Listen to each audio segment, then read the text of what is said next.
Bismillahirrahmanirrahim. Assalamualaikum warahmatullahi wabarakatuh. Perkenalkan, nama saya Tiasa Fitriani. Saya mahasiswa dari jurusan Agroteknologi Universitas Lampung. Nah, di sini saya akan berbagi kepada teman-teman semua mengenai informasi seputar pertanian. Informasi yang akan saya berikan kepada teman-teman adalah mengenai teknologi pasca panen pada tanaman kacang tanah. Sebenarnya, bagaimana sih teknologi pasca panen pada kacang tanah yang baik dan benar? Langsung saja kita simak ya materinya. Jadi, pada teknologi pasca panen tanaman kacang tanah, terdapat beberapa tahapan yang dapat dilakukan. Yang pertama yaitu pembersihan polong, yang kedua yaitu perontokan polong, yang ketiga adalah pengeringan polong, yang keempat pengupasan polong, yang kelima pengemasan, yang keenam adalah penyimpanan, dan yang ketujuh adalah pemasaran. Nah, berikut itu merupakan beberapa tahapan yang dapat dilakukan pada teknologi pasca panen tanaman kacang tanah. Sebelum dilakukannya teknologi pasca panen pada tanaman kacang tanah, tentu terdapat ciri-ciri tanaman kacang tanah yang sudah siap untuk dipanen. Ciri-cirinya diantaranya adalah yang pertama, umur tanaman sudah mencapai 100-110 HST atau hari setelah tanam. Yang kedua, kulit polong sudah mengeras. Yang ketiga, kulit biji tipis dan mengkilat. Yang keempat, polong sudah terisi penuh. Yang kelima, tidak berair. Dan yang keenam adalah sebagian daun telah rontok. Selain itu, umur panen tergantung pada varietas yang ditanam dan musim tanamnya. Pemanenan kacang tanah yang lebih awal menyebabkan penurunan hasil dan mutu karena biji menjadi keriput dan kadar lemak rendah. Kadar lemak tertinggi dicapai ketika polong telah tua dengan umur 110 hari. Sebaliknya, hasil polong berkurang bila dipanen terlambat karena polong banyak yang tertinggal di dalam tanah. Pemanenan kacang tanah dapat dilakukan dengan cara-cara berikut ini. Yang pertama, panen dilakukan dengan cara manual atau dibantu dengan menggunakan skop garpu. Kemudian, setelah dicabut, bagian atas tanaman dipotong dan disisakan sekitar 10 cm. Selanjutnya, sisa daun yang sudah dipotong dikembalikan ke tanah sebagai pupuk hijau. Oke, sebelumnya saya telah menyebutkan berbagai tahapan yang dilakukan pada penanganan pasca panen kacang tanah. Nah, saat ini saya akan menjelaskan secara detail mengenai tahapan-tahapan yang dilakukan pada penanganan pasca panen tanaman kacang tanah. Nah, berikut ini adalah penjelasannya.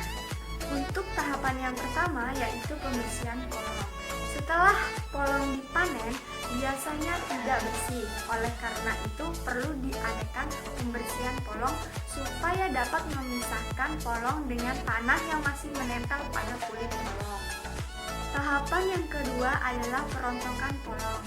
Setelah polong bersih, kemudian dilakukan perontokan polong. Perontokan polong dilakukan untuk memisahkan polong dengan batang tanaman kacang tanah. Untuk tahapan yang ketiga, yaitu pengeringan polong. Setelah polong dirontokkan, kemudian dilakukan pengeringan. Pengeringan polong dengan cara dijemur. Nah, pada saat kondisi terik, pengeringan dilakukan selama 5-6 hari saja. Nah, pengeringan dilakukan sampai kadar air mencapai 12% dengan ditandai mudah terkelupasnya kulit ari.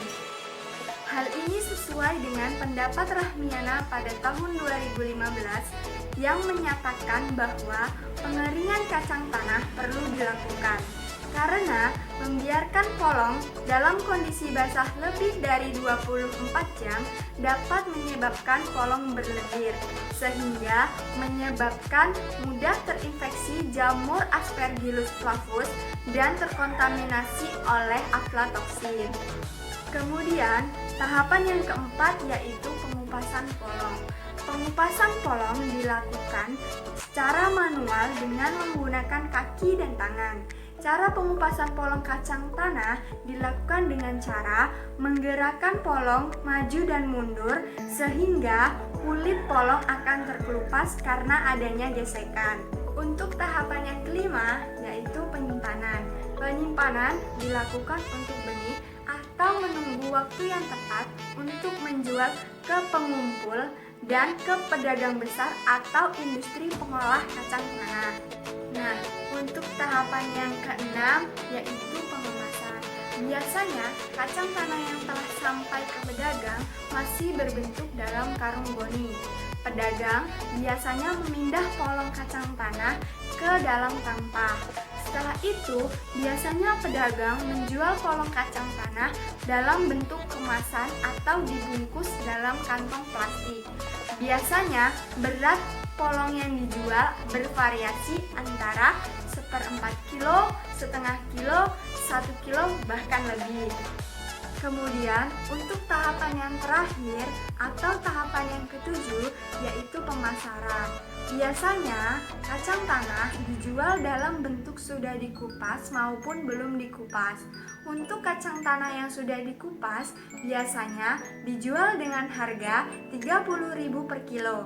Sedangkan kacang tanah yang belum dikupas atau kulitnya masih utuh biasanya dijual dengan harga Rp15.000 per kilo. Nah, berikut itu adalah informasi yang bisa saya sampaikan kepada teman-teman semua. Terima kasih atas perhatian teman-teman semua. Kurang dan lebihnya saya mohon maaf. Saya berharap semoga informasi yang saya sampaikan dapat bermanfaat bagi teman-teman semua. Saya Tiasa Fitriani, sampai jumpa. Assalamualaikum warahmatullahi wabarakatuh.